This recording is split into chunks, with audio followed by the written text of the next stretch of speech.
guys, I'm David with MediaUnlock.net. Today we're going to be doing a review of the Fotodiox WonderPana 145mm thread filter system for a 14mm lens like this Rokinon that I have right here. These will also work with like a Canon 14mm or a Nikon 14mm. It is a little pricey, but the system itself, there really isn't anybody else that makes it besides like I believe a company called Lee Filters, and they're going to cost you a little bit more. So I just kind of want to talk about my experience using these. I did some hiking and camping over the last month and a half traveling the US, and so I was really able to put this filter system to use. But before we really dive into that, I'd like to kind of show you how to set it up on your camera, on your lens, and just some pointers that I have for you in using it. So it comes in a really nice padded case for each one of them, and we'll pull out all the different pieces here. And I just want to be really careful with the filter because it is the most valuable piece to me. I have an Indy 10. It's 10 stops. It's I believe it'd be 1000x. So I have that, and you just want to be really careful with it. And then we have the actual piece that the filter connects into. So it's very simple in getting it set up. That's another thing I really like is how simple it is. So you're just going to take this piece right here, and it actually slides onto the back of this. Now what I'm going to do is I'm going to go on and take my lens cap off, and this will slide onto, as you can see, it slides right on there, and then this actually connects in, and you just got to get it to fit just right, and there you go. And then it's not going to, the lens is not going to touch the table. So then what I'm going to do is I'm just going to tighten it on there. And it's pretty simple. You just want to make sure your threads match up. As you can see. And you want to make sure it's nice and tight. If it's a little too loose, you can get more vignetting than you might want. And there you go. Now you've got this piece connected, the collar. And you can just take your WonderPana. Now, one thing I should mention about it is that you really want to make sure that you keep this filter clean. It's very important that the filter stays clean because you will get it will show up in your pictures if this filter isn't clean. So I actually forgot to bring cleaning cloth with me when I set up to shoot this review. But it's very simple as far as cleaning it is concerned. You want to get your lint-free cloth, and you can just go and then fog it up a little bit. It's better to clean a lens surface with a little bit of moisture, and using your breath really works well. And then you just take your lint-free cloth, and then you would just wipe it down, and that would get rid of any smudges or anything. So any oils from your hand, you can't see it, but I do have some fingerprints actually on the lens. So if I was to take a picture right now with it, it would cause there to be distortion within the photo, or actually, it could show up in the photo pretty much. Now I like to go on and screw this onto the filter system, and I prefer to do this ahead of time. As you notice, I have not connected a camera body to it. One of the reasons is I'm using both camera bodies to shoot this.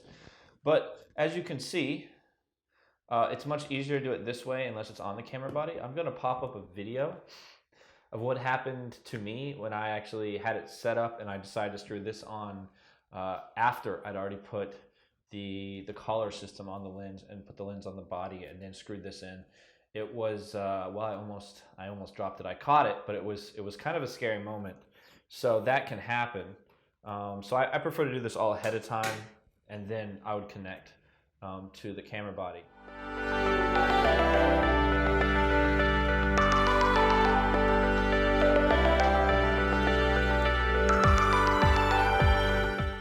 So this is an Indy 1000, which is 10 stops of light. So an Indy filter is going to be great for you have situations where there's a lot of light and you need an extra stop, where an f/22, and this is a manual lens, and then let's see what the f-stop, I think it maxes out at an f/22. So at an f/22, and you need that f/25 all the way up to an f/32. So you need those extra stops of light, especially if you're going to be shooting at a really low shutter speed for like time lapse, or like say you want to shoot a waterfall.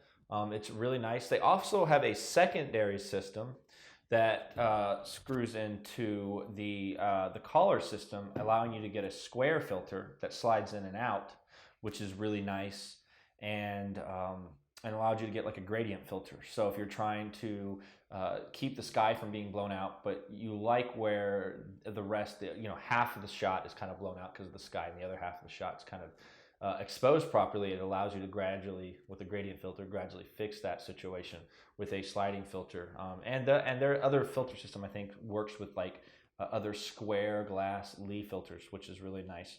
So it's really nice to have these padded cases. They did a really good job of protecting it. Again, there were some days we were hiking 10 hours and about 8 to 12 miles those days, and I was using the filter system every time we stopped to shoot certain shots, which I'll pop some of those up now, and I'll pop some more up at the end of the video. Really like the filter system. It worked really well. I think the biggest drawback for me on the filter system is the price. You're looking at probably around $400 for this setup. Now, it does come with the secondary arc piece that allows you to slide in their square filters. And as well, I believe you do get one of the Indy filters with that around that $400 price range. But there's only one other company that really makes an option for this. The other big thing for me is vignetting. You are definitely going to get some vignetting in your shots. That's something you can't really get around, unfortunately. I even had some vignetting all the way up at f/8, which was a little frustrating. But again, you have such a wide angle lens, it's almost inevitable that you're going to get some vignetting the way this is set up. Far as quality of glass, I felt like the glass was very good. It still gave me a very clean looking shot. So I was very happy with the quality of the glass. But again, at $400, I think this Indy filter by itself maybe is $150 to $200. I'd have to look again, but it's not a cheap Indy filter. But I mean, for an Indy filter set, which is between 2 stops, 5 stops, and 10 stops roughly, you're looking at around 200 plus for 3 filter set for like a 72 millimeter or something like that. So this is a very specialized piece of equipment that if you have a 14 millimeter lens, this is where it really comes in. Let me look at what else I had written down here. I mentioned it's fairly easy to install. Again, best way to install it is like this. Best way to clean it is a little bit of breath, and then take your lint-free cloth and wipe it down. It's very important that you do so. This thing is great for if you guys like to shoot waterfall or streams, anything moving like water. That is going to look really nice, where it has that kind of soft, blurred kind of effect from a low shutter speed. This is a very good piece of equipment, a very good filter for that. Again, there's not many options for that 14 millimeter system out there, and that's probably why it costs a little bit of money. It's not very cheap. But again, the lens. For the type of photography that wide angle lens really brings, at least for me, I do a lot of astrophotography with it, a lot of time lapses. It's kind of, you got to kind of spend extra money for that style of photography. So spending money on a filter is not that big of a deal if it's going to allow me to get the shot that I need. So I really like it. I also like that it comes with a lens cap, which is really nice. And this is not something you're going to put it in your bag. You're going to want to take it apart. I guess you could technically put it in your bag, but I just highly suggest that when you're done using it, you take it apart, and you put it back in your bag. It would be nice if they make a system where if you wanted to, it could be a piece that would screw onto the back of this, and then you could put kind of this already put together on, in the bag. So it'd be nice if there was a secondary piece that that could screw onto the back of this to kind of keep dust and stuff getting in there and protect the glass more or less from getting scratches. And then put it into your bag like this. So it's a much quicker setup. You can pull it out of your bag like this, you know, throw your collar on and then go in straight into screwing it onto the collar, which would be nice. So that would be, you know, one thing that I would like to see them maybe add is a secondary piece. It wouldn't be very expensive, and it would allow you to do setup a little bit faster. But usually, while I was on my trip, I did not find that I did not have enough time to set it up. It's a pretty quick setup. So this is my review of the WonderPana made by Fotodiox. It is called the FreeArc system. It's 45mm thread count, or threads, 45mm thread diameter, and it works really well. So I'm gonna add a link down below if you guys are interested in checking it out as well. We'll add a picture towards the end of the video of the system, and we'll add a link so you can go check it out on Amazon or B&H or something if you're interested in purchasing it. It does help me. I do get a little commission from that, so it does help the channel as well. We will add in some video and pictures of the item being used actually in the field. We got some really cool pictures of it being used out in Moab, Utah, sitting out shooting really cool large mountain ranges. So I really like it. So check it out, see if it's maybe something that would be for you if you have a 14mm lens. It has a lot of real world uses in it, I guess.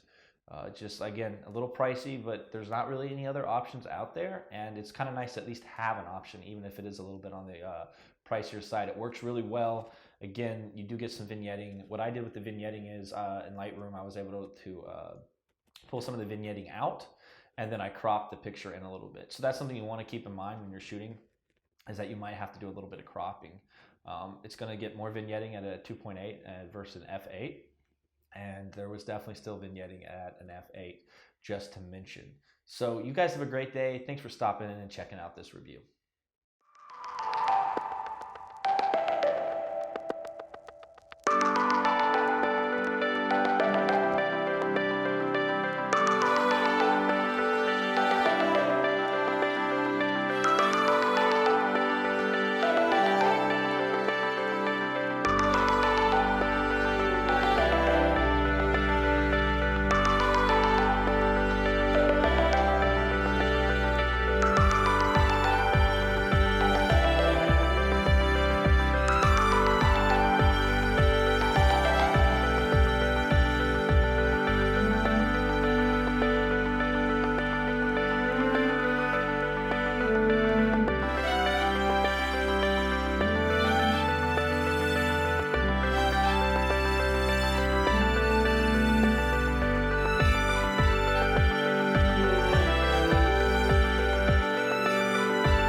Hey guys, if you'd like to check out our website where we have all kinds of fun and exciting blogs, videos, and extra information that isn't on our YouTube page, click right here.